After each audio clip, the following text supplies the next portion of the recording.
하나님 말씀 마태복음 6장 33절입니다. 한 절입니다. 다 같이 받들어 읽습니다. 시작. 너희는 먼저 그의 나라와 그의 의를 구하라. 그리하면 이 모든 것을 너희에게 더하시리라. 아멘. 예수 그리스도를 구세주와 주님으로 여러분 모셔드리셨습니까? 그렇다면 예수 그리스도를 구세주와 주님으로 모셔드리는 우리 모두는 예수님의 제자인 줄로 믿습니다. 우리나라에 1970년에서 80년대에 성역 공부와 제자 훈련이 마치 유행병처럼 한국 교회에 번지면서 많은 좋은 것들, 유익한 것들이 있었지만 일부 역기능적인 것들도 있었는데 그 중에 하나는 다음과 같은 것들이에요. 어떠한 제자 훈련 코스, 어떤 과정, 10단계 성역 공부, 6단계 성역 공부, 그 다음에 그 다음 단계 어떤 훈련, 개교회나 어떤 선교회에서 만든 어떤 훈련 과정을 거쳐야 제자이고, 거치지 못하면 제자가 못 되는 것처럼, 제자가 아닌 것처럼 생각하는 그런 경향이 있어 왔는데, 과연 그런가? 다시 한번 생각해 볼 필요가 있습니다. 신앙이 그런 10단계 혹은 6단계 혹은 바이블 스터디 혹은 제자 훈련 과정 이런 단계들을 다 마친다고 해서 저절로 성장하는 건가? 그 단계에 맞게 저절로 성경 공부 과정만 마치면 훈련만 받으면 신앙이 성숙하는 건가? 그럴 수도 있지만 그렇지 않을 수도 있다는 사실이에요. 비록 그러한 형식적인 그리고 그러한 포멀한 그런 단계를 거치지 못했어도 신앙 성장할 수가 있고, 또 우리 모든 그리스도인들은 주님께서 부르신, 주님께서 우리를 제자 삼으신 제자다라는 사실을 인정해야 되는 줄로 믿습니다. 오늘서부터 본문 말씀은 69절 내비게이트 성경 암송 69절 가운데 큰 주제 네 번째예요. 그리고 그 네 번째 큰 주제는 그리스도를 첫 자리에 그리스도의 제자의 자격입니다. 예수님의 제자로서 어떻게 살 것인가. 그리고 그 첫 번째 소제목으로 그리스도를 첫 자리에 모셔야 된다. 그 그리스도를 첫 자리에 모시는 것이 필요하다 하는 말씀 중에 한 말씀인데, 오늘 말씀은 산상수훈 중에 있는 말씀이에요. 그러니까 산상수훈 중에서 여러 가지 말씀을 하시다가 마태복음 6장의 25절부터 염려에 대한 말씀을 주시다가 그 염려에 대한 말씀의 핵심 내용, 그 핵심 진리가 오늘 말씀에 녹아들어 있습니다. 이 말씀은요, 이 세상에, 우리가 세상에 살면서 사실은 먹고 입고 사는 의식주 문제가 중요해요. 그런데 이 중요하다고 그래서 이 의식주 문제에 우리들의 전 인생, 우리의 전 시간, 모든 에너지를 다 쓰면서 그것만 따라가면서 살으니까, 그러니까 하나님께서 우리에게 원하시는 말을 이루지 못하면서 살아요. 보이지 않는 싸움에서 지면서 살아요. 그래서 그러지 말고 정말 염려할 것을 염려해라. 먼저 마음에 둬야 될 것을, 먼저 구해야 될 것이 무엇인지를 가르쳐 주는 말씀이 오늘 말씀입니다.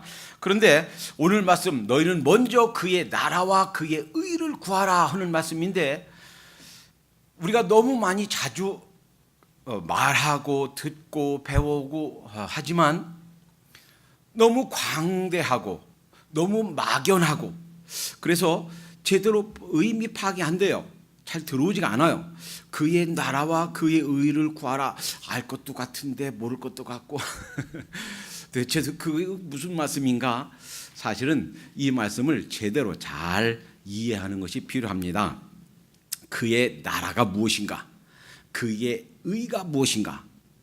이것을 먼저 구해라고 그랬는데 그의 나라와 그의 의가 의미하는 것이 무엇인가? 이 말씀을 제대로 이해하기 위해서는 우리가 몇 가지, 이 그의 나라라고 했을 때 그 나라가 이 땅에 있는 한국, 미국, 영국, 이런 일본, 이런 정치적인 국가로서의 나라를 말하는가, 아니면 보이지 않는 나라를 말하는 것인가? 그러면 구약에서 하나님의 나라 그러면 이스라엘 민족을 우리가 떠올리는데, 그러면 이스라엘 국가를 말하는 것인가, 아니면 보이지 않는 무형의 나라를 의미하는 것인가? 그리고 때로는 천국이다, 킹덤 오브 헤븐, 천국이다, 혹은 하나님의 나라다, 킹덤 오브 갓, 이렇게 했는데, 그러면 킹덤 오브 갓, 천국과 킹덤 오브 헤븐, 이 하나님의 나라와 천국이 같은 것인가 틀린 것인가? 틀리다고 얘기하는 사람들이 있어요. 그래서 이런 문제들이 정리돼야만 됩니다. 이와 관련해서 오늘 한국 교회에서 특히 온누리교회 하용조 목사님을 비롯해서 몇 그룹들이 아주 열심을 내고 있는 Back to 예루살렘 운동, 과연 이것이 성경적으로 타당한 그러한 일인가? 정말 이스라엘 전 세계에 흩어져 살고 있는 이스라엘 사람들이 그들이 본국으로 돌아가기 위해서 우리 그리스도인들이 애써서 헌금한 많은 돈을, 막대한 돈을 그들에게 쏟아 부어야만 되는가? 이것이 성경적으로 바른 것인가? 이런 것들이 이 오늘 본문 말씀을 이해하면서 정리되어야만 되는 부분입니다. 한국에는요, 내가 하나님이다, 내가 구세주다라고 얘기하는 사람들이 200명이 넘는다고 그럽니다. 사실은요, 한국에서 너무 많은 교회 안에서 복음적인 그런 신앙 갖고 있는 사람들 내에서도 사실은 이 하나님의 말씀에 바로 서지 못해서 우왕좌왕하고 있습니다.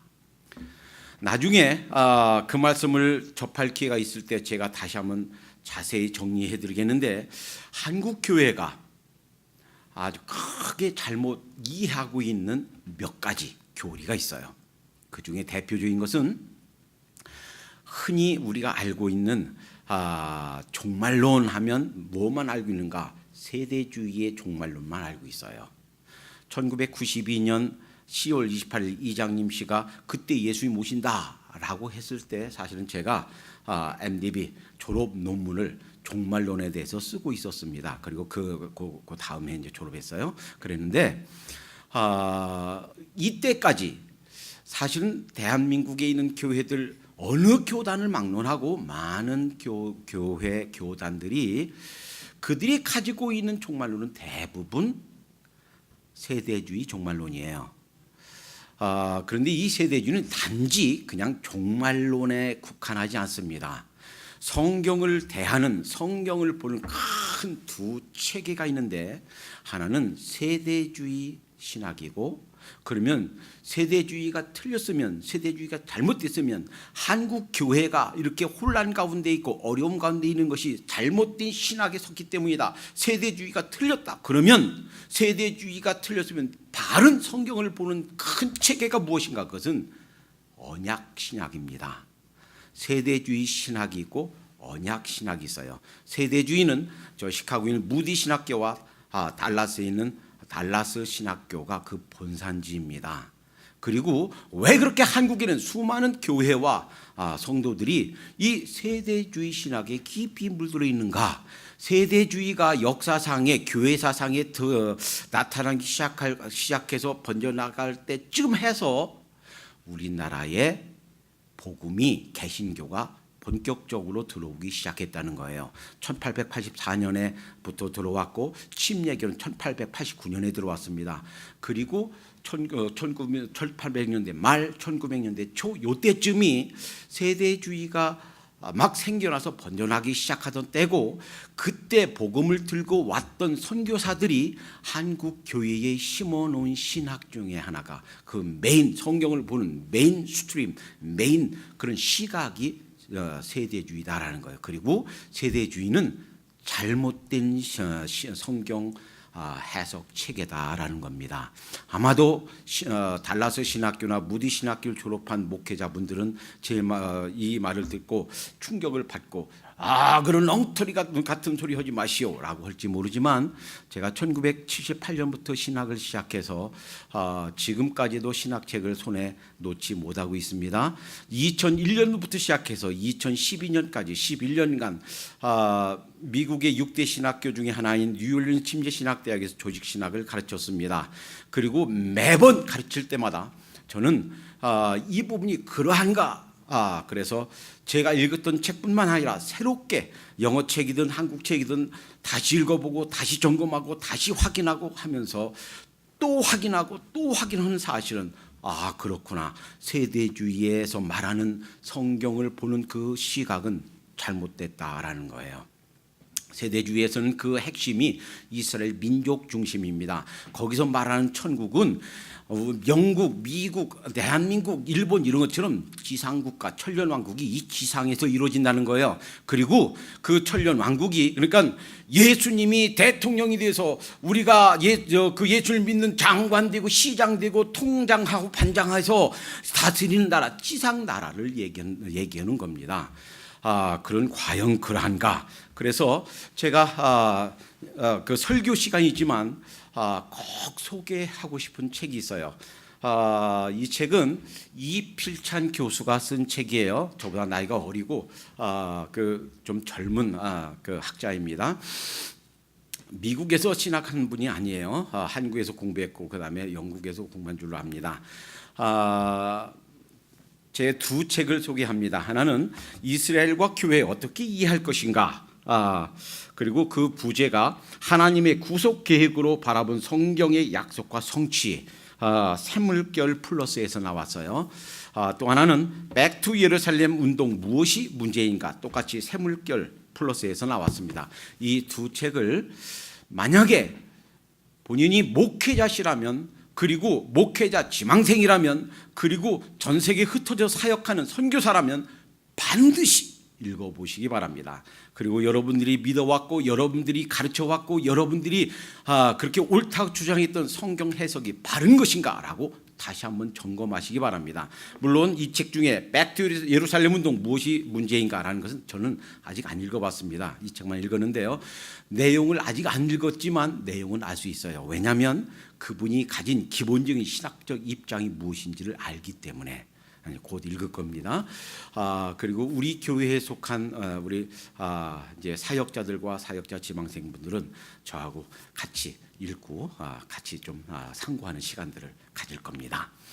이 두 책이 오늘 본 말씀을 이해하는 그리고 천국과 하나님 나라에 관해서 그리고 이것이 보이지 않는 나라인가 이 지상의 나라인가 이 하나님 우리가 추구해야 될 하나님 나라가 무엇인가에 대해서 우리의 성경을 보는 우리의 시각을 다시 확고하게 바로잡아주고 점검해 줄 줄로 믿습니다. 여러분 신약 성경 맨 첫 번째 책이 뭐죠? 그렇죠. 제가 너무 어려운 질문 드렸나요? 그러면 마태복음 맨 첫 번째 장이 몇 장이죠? 예. 1장이에요. 그러면 마태복음 1장 맨 첫 번째 절은 몇 절이에요? 1절이에요. 그 마태복음 신약의 맨 첫 번째 책, 첫 번째 장, 첫 번째 절은 아브라함과 다윗의 자손 예수 그리스도의 세계라 이렇게 시작합니다. 왜 하필 아담의 자손이 아니고 모세의 자손이 아니고 왜 사울의 자손이 아니고 하필 아브라함과 다윗의 자손일까? 여기 아주 중요한 의미가 있습니다. 그것은 하나님께서 아브라함에게 주셨던 언약 그리고 다윗에게 주셨던 언약 이 언약은요 계약이라고 하는데 사실 우리말 계약보다는 언약이 더 좋은 번역이에요. 사람과 사람 사이에 동등하게 맺는 그런 약속이라고 그러면 계약, 컨트랙이에요. 그런데 하나님과 우리 인간과 맺어지는 그런 약속은 하나님은 전능하신 분이에요. 우리는 죄인입니다. 우리는 인간이에요.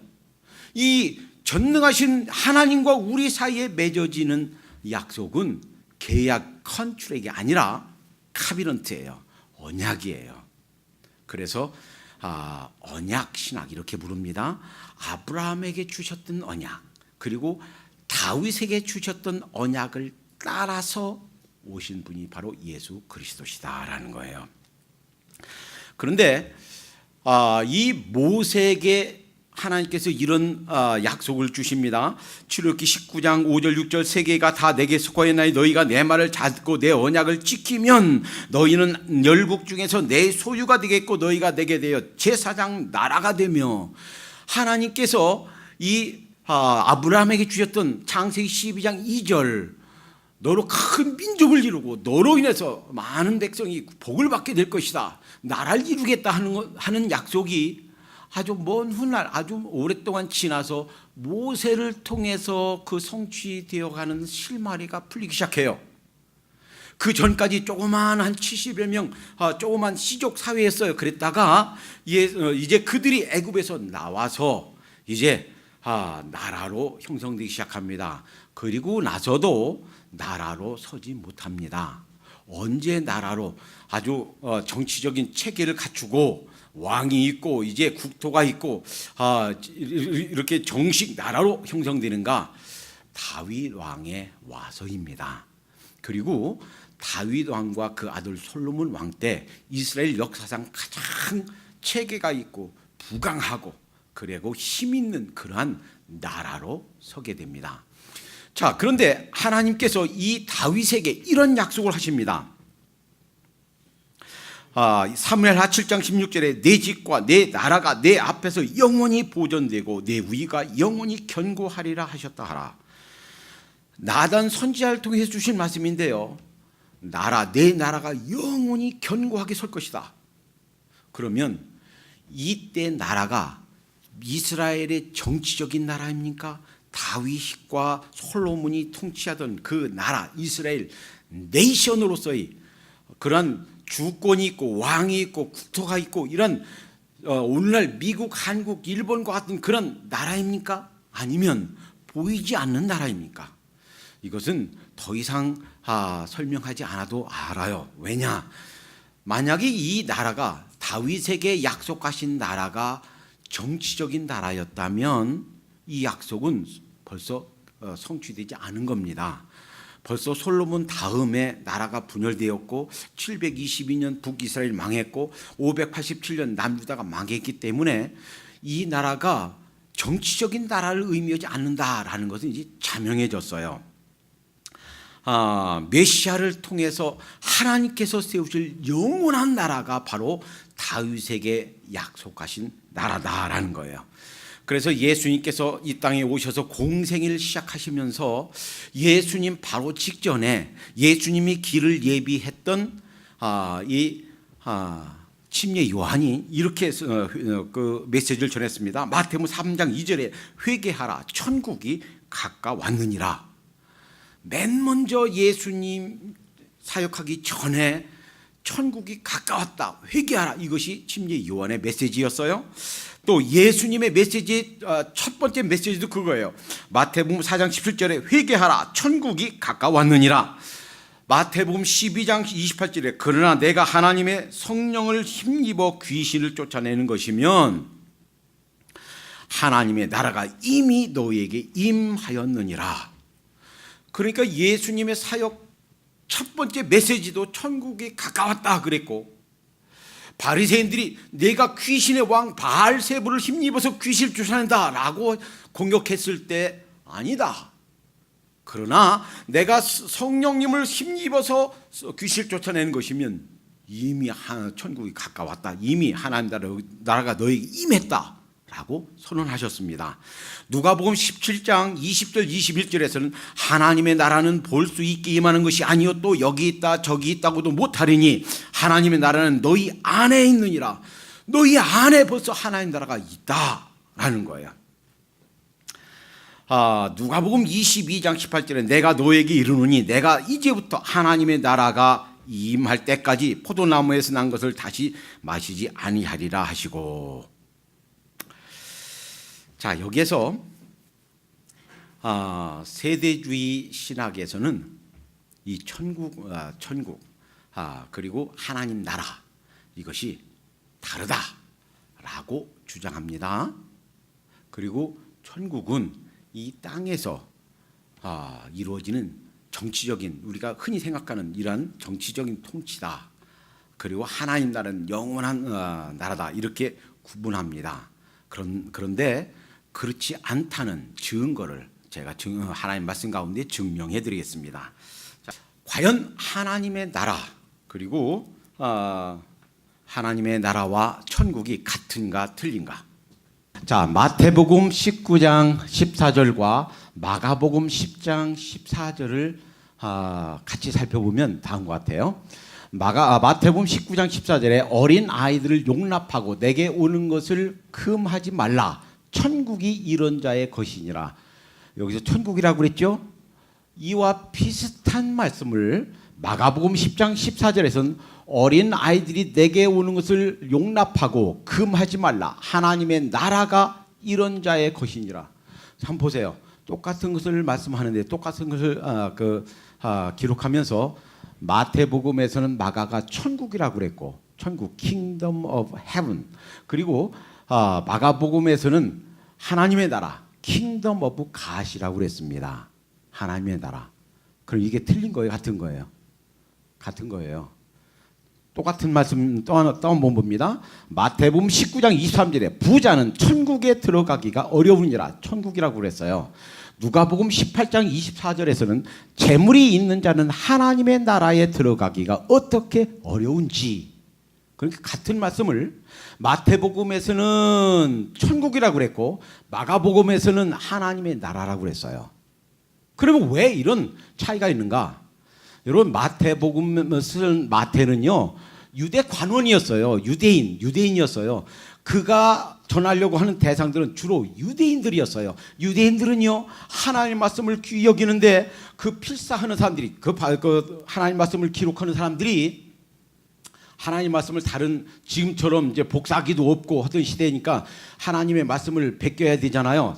전달하기 위해서. 그런데 하다가 쓰다가 하나님, 야훼, 하나님이란 글자가 나오면 붓을 놓고 그 붓을 빨고 다시 깨끗하게 새 붓을 만들어서 필사자가 목욕하고 하나님 앞에 자세를 바로 하고 그리고 하나님이란 글자를 썼단 말이에요. 그러니까 하나님, 야훼란 표현을 쓸 일이 있을 때 대신 아도나이, 주님이란 말로 바꾸어서 표기하기를 좋아했습니다.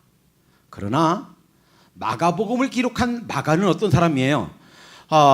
그 마가복음에 그 예수님 잡히실 때 그냥 빨개 벗고 혼입을 두르고 있다가 무서워가지고 그 혼입을 집어 던지고 빨개 벗고 도망갔던 그 청년이 있지요. 그리고 예수님이 마지막 최후의 만찬 하실 때 그 잡수신 곳이 마가의 다락방이에요. 그리고 그 백신 문도가 그 성령 기다리던 곳도 마가의 다락방입니다. 그리고 오순절 사건이 있었던 것도 마가의 다락방이에요. 다시 말하면 마가는 부잣집 귀공자였어요. 고생을 모르고 자랐습니다. 그래서 바울과 바나바가 제1차 선교 여행 갈 때 마가를 데리고 가는데 다니다가 너무 힘들고 어려우니까 나 집에 갈래요. 도중에 집에 갔어요. 2차 선교 여행 때 데리고 가야 되는데 바울이 너 안 돼. 안 데리고 갑니다. 그래서 결국은 바나바하고 바울이 아주 심하게 다투고 마가 문제로 다투고 따로따로 선교 여행을 가게 됩니다. 그러니까 이 마가는 선교 여행을 다니면서 세계 각 곳을 다니면서 이방인들에게 복음을 전하는데 아주 익숙한 사람이에요. 그러니까 이 천국에 대해서 얘기하면서 하나님의 나라라고 킹덤 오브 갓이라고 이렇게 쓴 거예요. 이 킹덤 오브 갓 천국 그러니까 성경에서 여러분 복음서 읽다가 하나님의 나라 천국 나오면 그 말이 같은 표현이구나. 그냥 다르게 묘사했을 뿐이구나. 그것이 구분해서 천국과 하나님의 나라가 다른 것이다라고 생각하면 잘못이다라는 거예요. 이 둘은 동의어다라는 거예요.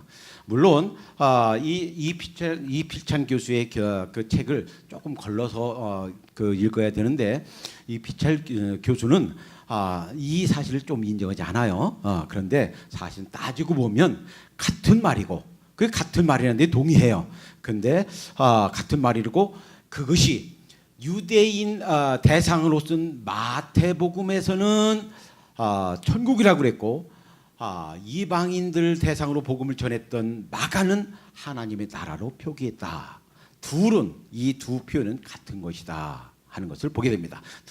다음 말씀 좀 살펴보겠습니다. 이 예수님께서 하나님의 나라가 현재 왔다라고 이미 전에 제가 말씀드렸죠. 이 하나님의 나라는 현재성이 있고 미래성이 있습니다. 그러니까 언제부터 시작되는가? 예수님이 이 땅에 오셔서 초림 때 벌써 시작되었다라는 거예요. 하나님의 나라가 이미 너에게 임하였느니라 그랬고요. 누가복음 11장 20절에, 누가복음 17장 20절에 하나님의 나라는 너희 안에 있느니라. 현재성이 이미 있어요. 그러니까 2000년 전에 하나님의 나라가 이미 시작되어 있습니다. 여러분과 저의 안에 하나님의 나라가 이미 시작된 줄로 믿습니다.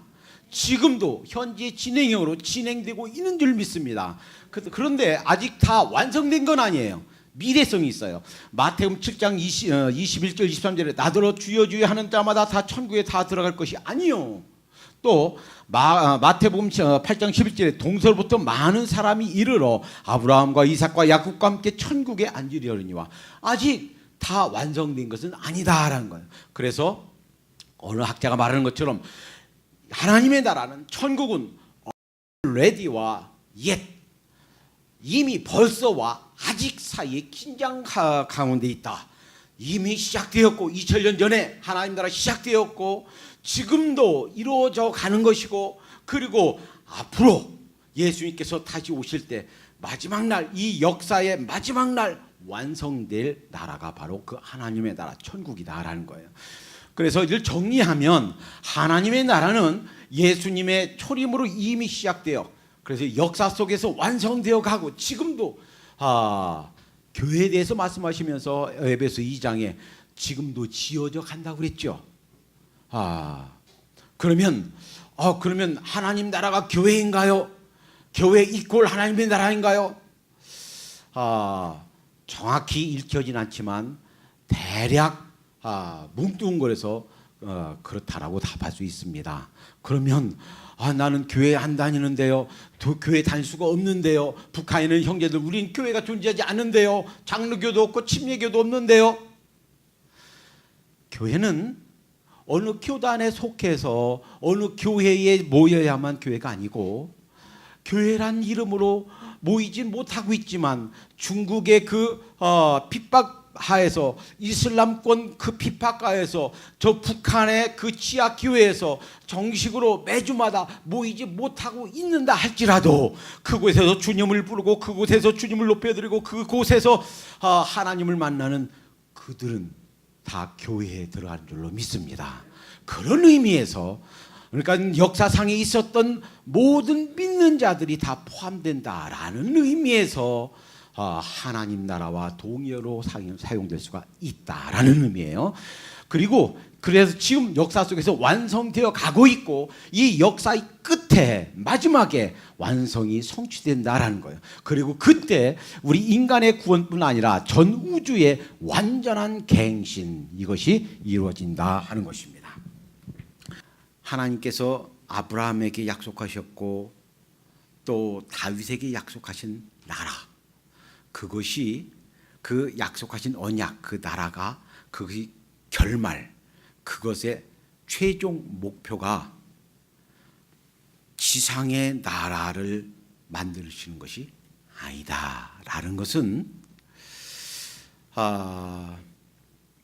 이스라엘 역사 정치적인 이스라엘 역사가 이제 바벨론에 멸망하고 더 이상 나라로서 존재하지 않는다라는 사실을 보여주므로 이 하나님께서 약속하신 나라가 보이지 않는 영원한 나라다 하는 것을 확실히 우리가 알 수 있습니다.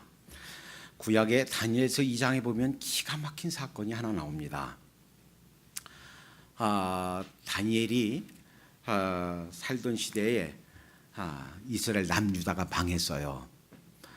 하나님의 나라라고 자처했던 그런 나라가 하나님의 징계를 받아서 바벨론 느부갓네살 왕이 침공해서 완전히 초토화되고 성전이 회파되고 성전 기물이 탈취되어 가고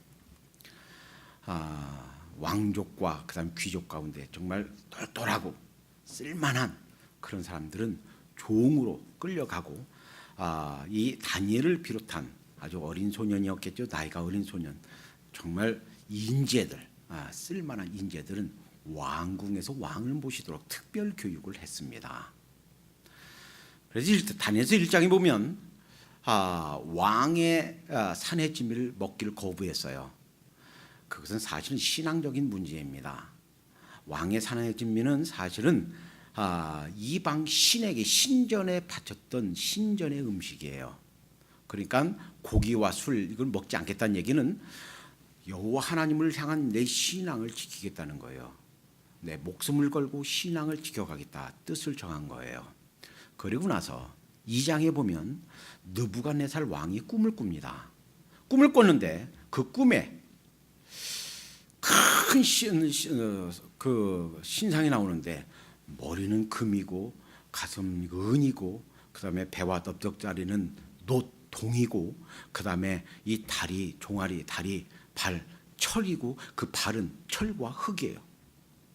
이 꿈을 꾸고 나서 이게 무슨 뜻이냐 알지도 못하겠고 그래서 명령합니다. 자 술사와 박사들 다 불러라. 그러니까 그들이 이렇게 합니다. 왕이시여 그 꿈을 말씀해 주세요. 그러면 해몽해 드리겠습니다. 그러니까 이 왕이 얘들이 수순해 니네가 내가 무슨 꿈을 꿨는데 그것도 알아맞히고 그것이 무엇을 의미하는지 해석도 해라. 그렇지 않으면 너희들 다 죽겠다. 사실은 이 다니엘과 그 친구들도 다 죽어야만 될 죽기 직전에 있었습니다. 다니엘이 그 친구들에게 기도하자. 기도해야 된다. 기도를 선포하고 기도하는 중에 하나님께서 보여주십니다. 자, 그래서 이 왕에게 나가서 얘기합니다. 그런데 왕에게 나가서 다니엘서 2장을 제가 좀 읽어드릴게요. 꿈을 해석하는데 그 꿈까지 얘기하고 그 꿈이 무엇을 의미하는지까지 얘기합니다. 2장 32절 그 우상의 머리는 정금이요 가슴과 팔들은 은이요 배와 넓적다리는 노시요 그 종아리는 철이요 그 발은 얼마는 철이요 얼마는 진흙이었나이다. 또 왕이 보신즉 왕이 꾼 꿈을 알아맞히는 거예요. 왕이 보신즉 사람의 손으로 하지 아니하고 뜨인 돌이 이건 사람이 하는 일이 아니에요. 떠다니는 돌 뜨인 돌이 신상의 철과 진흙의 팔을 쳐서 부서뜨리매 때에 철과 진흙과 놋과 은과 금이 다 부서져 여름 타작마당에 겨같이 되어 바람에 불려 간 곳이 없었고 우상을 친 돌은 태산을 이루어 온 세계에 가득하였나이다. 자 이제 꿈을 알아맞힌 겁니다. 아마 이때쯤 되면 이 느부갓네살 왕이 참 기가 막히다. 저건 사람이 아니라 신이다 신. 아마 이렇게 됐을 거예요. 자 그다음에 이제 꿈에 대해서 해석을 합니다. 해몽을 합니다. 자 2장 38절에 인생들과 들짐승과 공중의 새들 어느 곳에 있는 것을 물어나고 그것들은 왕의 손에 붙이사 다 다스리게 하셨으니 왕은 곧 그 금머리라. 그 신상 중에 있는 금머리는 느부갓네살 당신이요 당신이 왕이요. 이 머리가 금으로 된 거 당신을 의미하는 것이요. 왕의 후에 왕만 못한 다른 나라가 일어날 것이요. 다른 나라. 그것은 그러니까 이 금머리 바벨론을 의미하는 겁니다. 바벨론을 쳐부순 나라가 어디예요? 우리 역사책 세계사에서 배우는 페르시아예요. 성경에서 바사, 메데 바사 나오는 바사예요. 페르시아예요.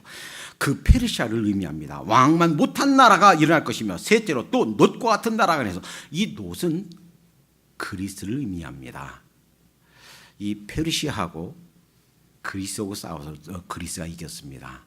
그리스 하면은 뭘 생각할 수 있냐면 소크라테스 그의 제자 플라톤 그리고 그의 제자 아리스토텔레스 그리고 아리스토텔레스의 제자가 알렉산더 대왕이에요.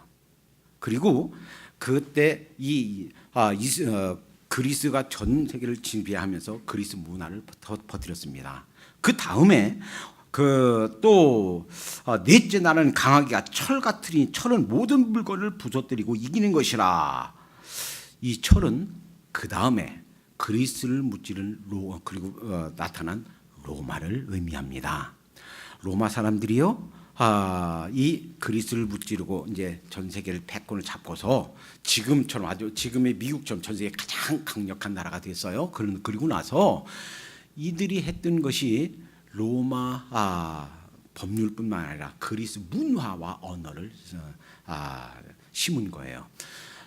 로마 사람들은 사실은 좀 배움이 약한 사람들입니다. 그리스 사람들은 지식이 뛰어난 사람들이에요. 그러니까 그들을 그 그리스 사람들을 종도로 삼아서 가정교사로 해서 아이들 학교 갈 때 데리고 가고 끝나면 데리고 오고 집에서 가르치고 하는 가정교사로 삼았어요. 이 철은 로마를, 즉 이 왕이 본 이 환상이 세계 역사를 어느 나라가 지배할까, 세계 가장 큰 강대국이 어느 나라가 될까에 대한 그러한 예언 같은 그 사실입니다. 그리고 나서 그런데 이제 그게 문제가 아니에요. 그 해석 중에 뜨인 돌, 그냥 돌이 나서 쳤다고 그랬죠. 43절, 왕께서 철과 진흙이 섞인 것을 보셨은즉 그들이 다른 인종과 서로 섞일 것이나 피차에 합하지 아니함이 철과 진흙이 합하지 않은 것과 같으니라. 44절, 이 열왕의 때에 하늘의 하나님이 한 나라를 세우시리니, 그 뜨인 돌은 하나님께서 세울 한 나라를 상징한다는 거예요. 이것은 영원히 망하지도 아니할 것이요, 그 국권이 다른 백성에게로 돌아가지도 아니할 것이요, 도리어 모든 나라를 쳐서 멸하고 영원히 설 것이라. 메시아 왕국, 하나님께서 보내신 하나님의 아들 메시아가 오셔서 세우실 영원한 나라, 망하지도 않고 주권을 빼앗기지도 않는 영원한 나라, 이것을 의미하는 거예요. 지금 기가 막힌 상황이 아닙니까? 이방 나라예요. 유대 나라를 멸망시킨 바벨론이에요. 이 집 다니엘은 지금 어린, 아마 이때 해석할 때 나이가 아마 10대 후반이나 20대 초반 됐을 아직 어린애예요. 그런데 이 왕이 꾼 꿈을 얘기하고 해석해 줍니다. 여러분, 그러고 나서 이 느부갓네살 왕이 펄떡 일어나서 그 다니엘에게 넙죽 절을 합니다. 무슨 말입니까? 비록 이스라엘과 남유다가 망했지만 이방 나라가 바벨론이 느부갓네살이 와서 이 하나님의 나라를 망하게 했지만, 진짜 왕, 이 우주 만물을 다스리시는 진짜 왕은 우리 하나님이시다라는 거예요. 그리고 그 하나님이 이방 나라 이 느부갓네살 왕의 꿈을 통해서 장차 하나님께서 보내실 하나님의 메시아 예수 그리스도를 통해서 세워질 나라를 예언해 주신 겁니다. 예수님이 태어났을 때 당시가 로마의 통치하에 있던 때예요. 여러분, 이 나라가 보이지 않는 나라다라고 하는 결정적인 단서는 한번 보세요. 예수님이 공생이 시작하면서 그들이 세력을 모아서 의병장들을 모아가지고 로마의 독립운동 했나요? 안 했어요. 그러면 로마가 이 이스라엘 독립운동으로 인해서 로마가 망했나요? 망하지 않았어요. 오히려 AD 70년에 티토 장군이 와서 완전히 나라가 망하고, 언제까지? 그때부터 지금 주후 70년부터 1948년까지 이스라엘 나라가 망해서 거의 2000년간 나라 없이 방황했습니다. 그러니까 이것이 정치적인 이런 물리적인 나라를 의미하는 것이 아니에요. 이 나라 하나님께서 세우실 나라, 이제 예수 그를 통해서 세우실 나라는 보이지 않는, 이 땅에 있는 나라가 아닌 보이지 않는 영원한 나라, 그 주권이 넘어가지도 않고 빼앗기지도 않는 그러한 영원한 나라인 줄로 믿습니다. 세대주의에서 천년 왕국설은 잘못됐다 하는 것이 조금만 깊이 성경을 연구해보고 맞춰보면 금방 드러납니다. 이 그리스도를 그리스도를 통해서 이루어진 나라, 예수님을 통해서 예수님 믿는 자들이 생겨지는, 커가고 세워지는 그러한 나라, 이 나라가 바로 하나님의 나라 천국이다라는 거예요. 이 하나님의 나라와 그의 의를 그랬는데 로마서 3장 20절 22절을 보면 의에 대해서 하나님의 그의 의에 대해서 이렇게 조금 구체적으로 말씀해 주십니다. 그러므로 율법의 행위로 그의 앞에 의롭다 하심을 얻을 육체가 없나니, 그러니까 율법으로 하나님의 말씀 지켜서 선한 행실을 해서 바르게 살아서 하나님 앞에 의롭다라고 인정받을 사람은 세상에 아무도 없다는 거예요. 역사상에 지금도 전 세계 어느 누구도 바르게 살아서 하나님 앞에 의롭다 인정받을 사람은 아무도 없다라는 거예요. 이제는 율법 외에 하나님의 한 의가 나타났으니 율법과 선지자들에게 증거를 받은 것이라 곧 예수 그리스도를 믿음으로 말미암아 모든 자에게 미치는 하나님의 의인이 차별이 없느니라 그랬습니다. 그의 의라는 것은 하나님이 의롭다 하심을 얻은 그를 얻게 하는 그것은 율법으로가 아니고 믿음으로 되는 의다라는 거예요. 중국어는 상형 문자입니다. 중국어 그 하나하나 글자가 의미를 담고 있어요. 한문에 오를 의자는 참 기가 막혀요. 성경의 진리를, 핵심 진리를 담고 있습니다. 이 위에 이 위에 있는 이 글자가 이것이 양양자예요. 양양자. 양양자에다가 그 밑에 이게 나자예요. 그러니까 양 대신 어린 양 대신 그리스도 밑에 내가 서면 그것이 바로 의다라는 거예요. 기가 막혀요. 이 어떻게 해서 이런 중국 그 글자가 형성되는지, 문자가 형성되는지 잘 모르겠는데, 여하튼 이 오를 의자, 이 중국어 이 오를 의자 하나 자체가 복음의 메시지를 핵심적으로 담고 있다라는 겁니다. 몇 주 전에 우리 최덕신 전도사님 찬양 집회를 했습니다. 좀 희망사항이 있다면 찬송하면서 내 얼굴이 확 좀 밝았으면 좋겠는데 좀 너무 침착한 것이 근데 참 너무 귀하다. 때로는 우리가 넘어질 수가 있습니다. 하나님의 큰일 한 하나님의 사람들 치고 넘어지지 않은 사람 없습니다. 믿음의 조상 아브라함이요? 안 넘어졌나요? 넘어졌어요. 자기 아내가 누이라고 거짓말하고, 그것도 한 번도 아니에요. 거짓말하고 넘어졌습니다. 모세는 안 넘어졌나요? 그 큰 모세도 넘어졌습니다. 혈기로 사람을 죽이고 도망쳐서 40년간 광야에서 쓸쓸하게 보내야만 했습니다. 다윗은 안 넘어졌나요? 다윗도 넘어졌습니다.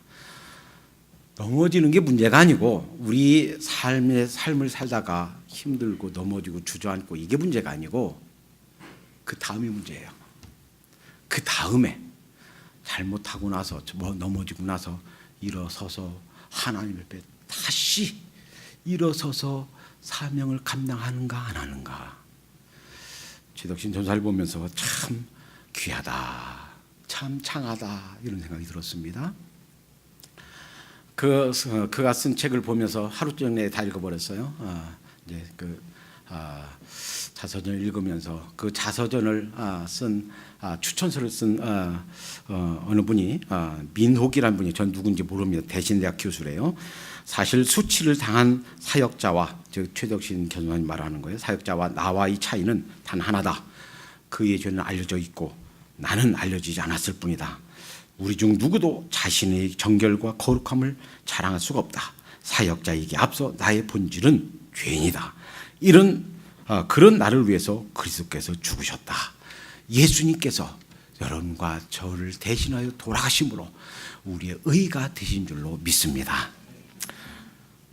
왜 성경에서 하필 예수님의 이름으로 기도하라고 그러는가? 요한복음 16장 23절에 너희가 하나님께 내 이름으로 기도하면 하나님께서 내 이름으로 기도를 응답해 주시겠다. 지금까지 너희가 내 이름으로 아무것도 구하지 아니하였으나 구하라 그리하면 받으리니 너희 기쁨이 충만하리라. 내 이름으로 구하라고 그랬고 내 이름으로 하나님께서 기도를 응답해 주시겠다고 그랬는가.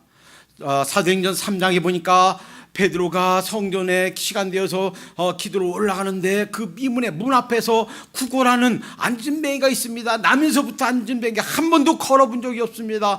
한 푼 주고 싶은데 동전 보니까 동전도 없어요. 그래서 하는 말이 그 손을 붙잡고 내가 가진 은금은 없지만 금은 없지만 내가 내게 있는 것으로 내게 주노니 나사렛 예수 그 이름으로 일어나라. 잡고 손잡고 딱 일으키니까 그 발과 발목에 힘이 생겨서 번쩍 일어납니다. 일어나서는 걷기도 하고 뛰기도 하고 하나님께 찬송합니다. 그런데 그 일이 있고 나서 베드로가 설교하면서 그럽니다. 이 사람이 이렇게 된 것은 바로 예수 그리스도의 이름으로 된 것이다. 여러분, 어떻게 그렇게 예수님이 이름으로 하나님께서 응답해 주시고 예수 그리스도의 이름으로 능력을 행하고 예수 그리스도의 이름으로 예수 그리스도의 이름에 권세가 있고 힘이 있는가? 그러면 마치 아라비안 나이트에 나오는 것처럼 알리바바와 40인의 도적이 나오는 것처럼 이 도적들이 보물을 훔쳐다 어디 동굴에 딱 감춰놓고 거기다 바위 문이 있는데 그 바위 문에서 열려라 참깨 그러면 바위 문이 쏙 열리는 것처럼 이러한 주문으로 하나님께 주신 것인가? 그래요? 아니에요. 그런 뜻이 아니에요. 그래서 기도할 때마다 예수님의 이름으로 기도합니다 라고 생각할 때마다 이제부터는 기억하시기 바랍니다. 왜 그러는가? 왜 예수님의 이름으로 기도하라고 그러는가? 왜 예수님의 이름에 이런 능력이 있는가? 예수님의 이름 앞에 귀신이 쫓겨나가고 이런 질병이 쫓겨나가고 기적이 일어나는가? 예수님께서 우리를 위해서 흘리신 그 보혈, 그리하여 예수님을 통해서 우리가 하나님 앞에 의롭게 되기 때문에 하나님의 보좌 앞에 나가는 것은 하나님의 예수님의 이름을 통한 하나님의 의를 덧입기 때문인 줄로 믿습니다. 그래서요, 하나님의 나라는 무엇인가? 예수님을 통해서 이루어지는 나라예요. 예수님을 믿을 때 우리가 그 백성이 되는 그런 나라예요. 예수님을 통해서 완성되어 가는 나라예요. 예수님께서 마지막에 다시 오셔서 완성하실 나라입니다. 그런데 이제 그 예수님의 통해서 이루어지는 하나님의 나라, 천국, 하나님의 나라, 하나님들 이 진리를 이것을 압축하면 엄마가 요리하면서 다른 거 다 하고 꼭 건더기만 꼭 짜서 남으면 건더기만 남죠. 그렇듯이 이 하나님의 나라, 하나님의 의를 압축하면 무엇인가? 예수 그리스도인 줄로 믿습니다. 다시 이렇게 이해하면 돼요. 무엇을 구하라는 것인가? 하나님의 나라를 구하라. 하나님의 의를 구하라. 예수님을 구하라는 얘기구나. 이렇게 이해하면 될 줄로 믿습니다. 이 예수님을 마음의 첫 자리에 모셔야 되는 줄로 믿습니다.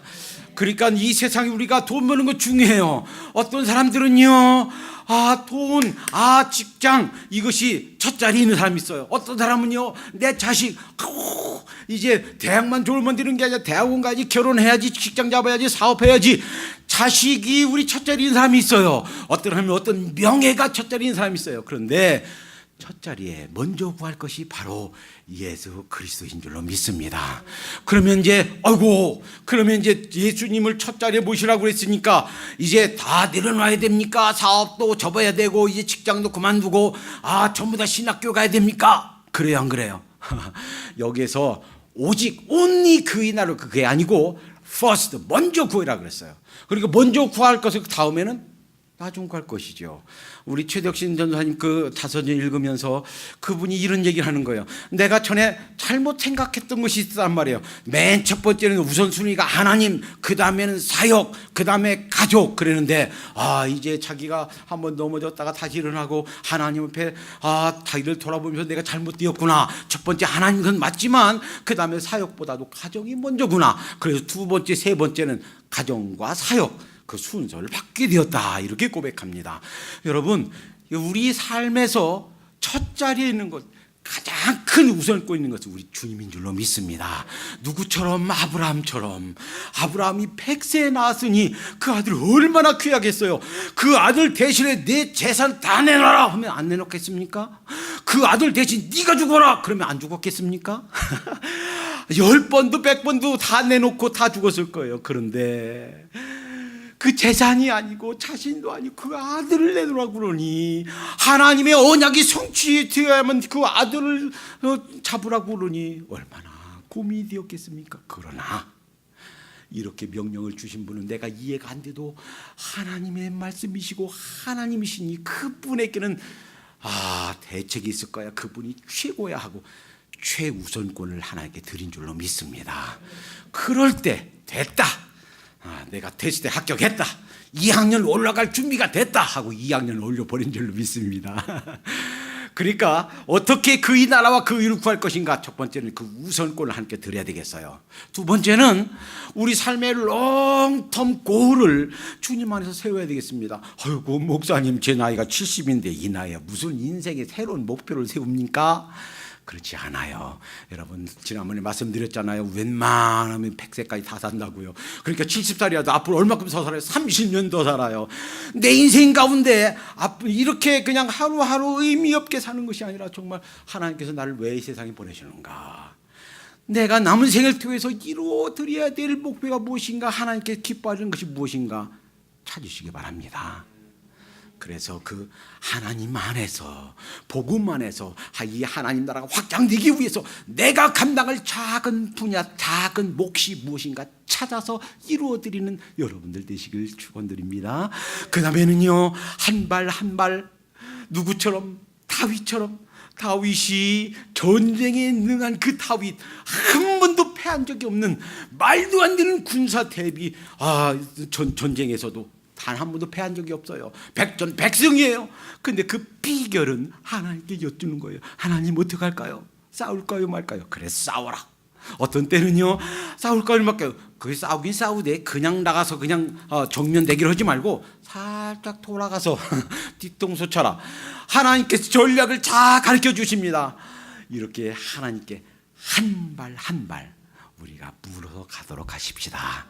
그렇다면 하나님께서 우리를 통해서 그분의 나라를 확장하시고, 여러분 마태복음 28장 18절 20절까지 지상명령은요, 몇 명의 부름받은 전임 사역자에게만 주신 말씀이 아니라고요. 이 말씀은 모든 그리스도인, 예수님 믿고 거듭난 모든 그리스도인에게 주신 하나님의 명령인 줄로 믿습니다. 이 명령을 성취하기 위해서 우리가 감당해야 될, 내가 감당해야 될 작은 몫을 감당하도록 하십시다.